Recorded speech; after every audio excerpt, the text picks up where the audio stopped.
Hello and welcome back to the Growth Curve weekly recap for this week. This is the week starting August 12th, I think, August 11th. It is a Sunday here in London, beautiful sunny Sunday. So without further ado, let me get into the interesting fundraisers that I've seen, interesting news stories and ideas, as well as IPOs from the market this week. Starting off with more physically present tech and startups. The first company is called Era. It makes heat pumps that are cleaner, more efficient than the traditional heating systems such as boilers that are gas or oil powered. And the idea is that it transfers heat from the air, ground or water to provide central heating or hot water.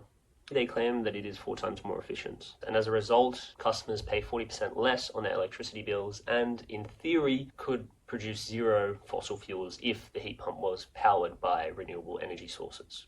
They raised 150 million euros in a new round aimed at helping them develop new products and expand their market presence. And this was entirely funded by their previous investors of Altor, Kalska, Kinnevik, Lingotto, and Temasek. Probably butchered those names, but a cool startup, and let's see how it progresses. I mean, size-wise, it's pretty big. The exact number of customers is not known, but it's expanded to Germany, Italy, and the UK. 1,200 employees, so really exciting, and it will be cool to see how it progresses going forward. And on the idea of more tech enabled for physical industries, another cool startup is called Bin Century. Now, they raised $50 million to modernize animal feed. And pretty much their technology is used to better assess how much is left in feed containers. These feed containers are really large silos which are hard to detect, and current solutions only really use one sensor. They don't provide enough data, but leads to lower accuracy and less efficiency within the farming sector. So they raised $50 million in a Series C led by Lead Edge Capital, and this will help their global expansion further this year. After what they claim is an extraordinary year of growth. We don't have exact figures, but I'm assuming it's pretty strong. And the final, more physically focused tech, let's say, is called Cervity. Mispronounce it, it's Certivity. They're a 5-year-old Munich startup, and their software helps manage vehicle compliance and certification across the world.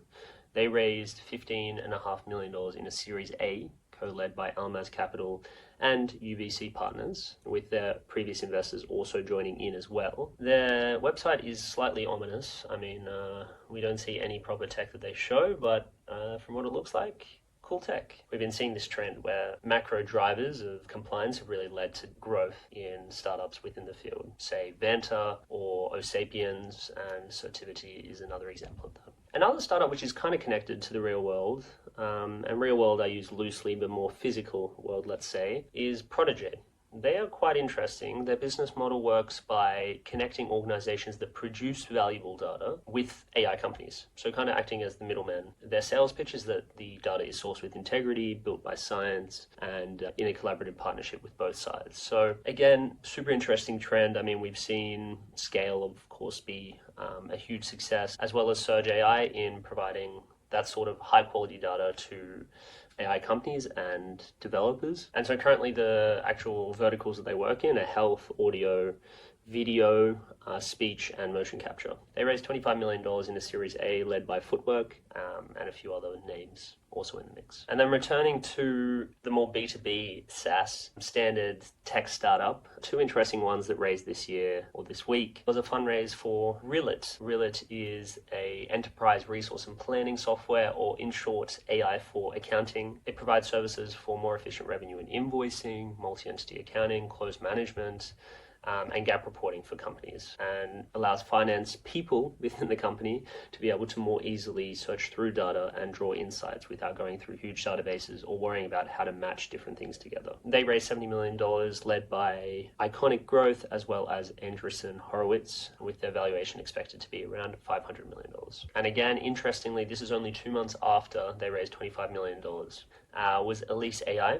They provide software for housing and healthcare, helping real estate agents be able to cover clients more easily with less effort and kind of be supplemented 24/7 without them having to be on the phone all the time. So covering text, call, email, chat. The same with healthcare centers is really reducing that wait time for customers, being able to direct them more, and as a result being more efficient and more available. So reporting 66% less cost per call. And so they raised over $200 million in a round, valuing them at over $2 billion, with Andreessen Horowitz being the lead investor on the round. And this is on the back of a $75 million Series D fundraise they did in August of last year, which valued them at $1 billion. So really strong growth in the course of a year, and it's going to be exciting to see kind of that scale into a mature company and going into the public markets going forward. And speaking of the IPO markets, again, super strong this week and a really positive sign for things to come. I think it's kind of this dream the VC and early stage investors have had is kind of coming there,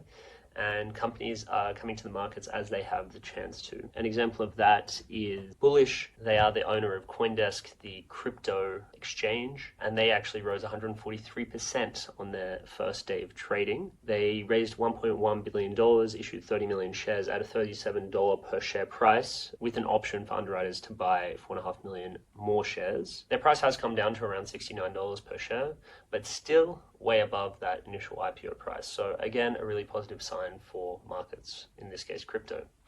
And that may have inspired some other crypto bros within the market. The Winklevoss twins want to take their crypto exchange public, Gemini. Interestingly, though, their business is not as healthy. Their losses have doubled already this year, so at 280 million in just the first 6 months of 2025 versus 160 million of loss in 2024. But given the pro-crypto agenda that the Trump administration has put out there and the strong trading of peers such as Bullish, it is really a good time for them to go. They did file for a NASDAQ listing and publish their S1 on Friday. So let's see what happens there. And then two more interesting filings this week. Via, a software provider for transit agencies in public transport, disability services, schools, etc., has filed for a New York Stock Exchange IPO. This is on the back of their revenue rising 27% for the first half of 2025. So trying to build on that positive momentum. And then also PayPay, the biggest payment app in Japan, which I have no idea about, but is majority owned by SoftBank, filed for an IPO. There's not too many other details known, but rumors say that it could IPO at a value of around $10 billion. PayPay does currently have 70 million users, which is crazy. But this IPO could give a lot of fresh cash for Masayoshi Son, the founder of SoftBank, to deploy into his AI spending spree. And on the topic of AI spending sprees, some interesting news from this week and ideas that I guess I wanted to discuss is the huge concentration of capital that are going to really just the top few, not even top 1%, but the top few AI companies out there. We're seeing this again. OpenAI is looking to raise $6 million in a secondary share to provide liquidity to some of their existing employees. And SoftBank again is being involved alongside Dragoneer and Thrive Capital. And this will be valuing OpenAI at $500 billion, a really insane figure. And this is really a few months after SoftBank led the $40 billion investment round for OpenAI at a $300 billion valuation in March 2025. So really putting in that bet for a company that they really believe in. This huge valuation increase is also seen in Perplexity. They're in the news, of course, for the $34.5 billion bid they gave for Google Chrome,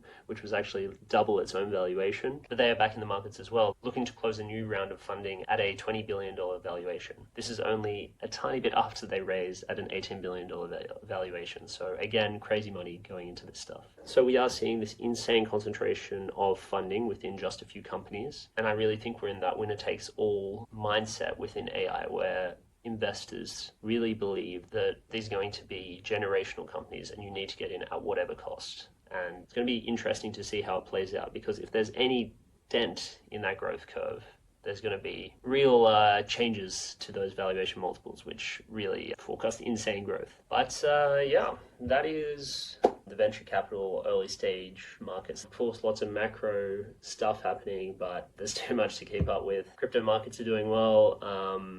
But yeah, let's see how next week goes. I mean, I think it's interesting to see this much activity in the summer break. So it will be even more interesting to see once all investors and people come back, how things change going forward. But yeah, thanks again for watching. If you did watch this far, I'm sure there's not many. If you liked it, feel free to subscribe. And also let me know what changes you'd like or things you don't like. This is an experiment for me. So thanks again, and speak next week.